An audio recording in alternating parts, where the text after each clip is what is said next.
আসসালামু আলাইকুম। আমরা মেট্রো রেল থেকে বের হয়ে বিমান বাংলাদেশ জাদুঘরের দিকে যাচ্ছি। এটা উপর থেকে আমরা দেখতেছি। এটা হচ্ছে মেট্রো রেলে বের হওয়ার গেট।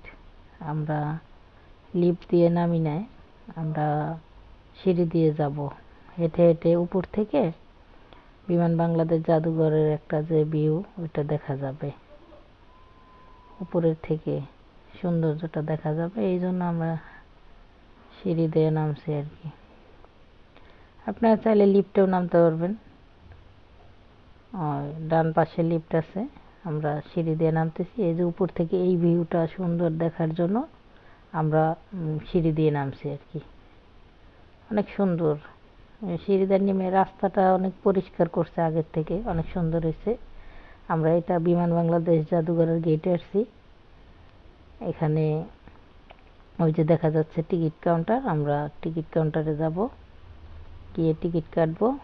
এখানে প্রবেশ টিকিট হয়েছে 50 টাকা করে। 2 বছরের উপরে বাচ্চাদের জন্য টিকিট। এই যে টিকিটটা, এটা মূল্য দেওয়া 50 টাকা। আমরা ভিতরে ঢুকে গেছি গেট দিয়ে। এটা গেটের প্রথম অংশ। এই যে অনেক সুন্দর। আসলে ঘুরতে গেলে মনটা অনেক ভালো লাগে, তাই একটু ঘুরতে বের হয়েছি। খোলামেলা পরিবেশ, অনেক সুন্দর। এখানে অনেকগুলো দোকান আছে, ফুচকার দোকান, তারপরে বার্গারের দোকান, তারপরে আপনার আচারের দোকান আছে, আইসক্রিমের দোকান আছে। অনেক সুন্দর, অনেক মনোরম পরিবেশ, মনটা জুড়ায় জায়গা দেখলে। বাস্তবতা অনেক সুন্দর। প্রকৃতির যে আবহাওয়া, প্রকৃতি আমরা 4 দেয়ালের মাঝে বন্দি থেকে এটা দেখতে পারি না। আমাদের ফেসবুক আমাদেরকে অনেক সুযোগ সুবিধা দিছে। অনেক সুন্দর ভিডিও ছাড়লে তারা আমাদেরকে মনিটাইজেশন দেবে। এই জন্য আমরা এখন একটু ভিডিও করি। আগেও ঘুরতে যেতাম, কিন্তু আগে ভিডিও করা হতো না। এখন ঘুরতে গেলে ভিডিও করি, সব কিছু দেখি। ওই যে বিমান দেখা যাচ্ছে, অনেক সুন্দর জায়গাটা। আপনারাও আসবেন, দেখবেন। এই যে বাচ্চাদের স্কুল ছুটি থাকলে এসে ঘুরে যেতে পারেন।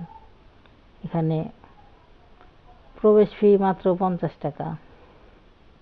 অল্প টাকার ভিতরে এই যে ঘোরা অনেক সুন্দর। বাচ্চাদের জন্য তো আরো সুন্দর, কারণ বাচ্চারা ঘুরতে পারবে, বিমান দেখে খুশি হবে। অনেক ধরনের বিমান আছে এখানে।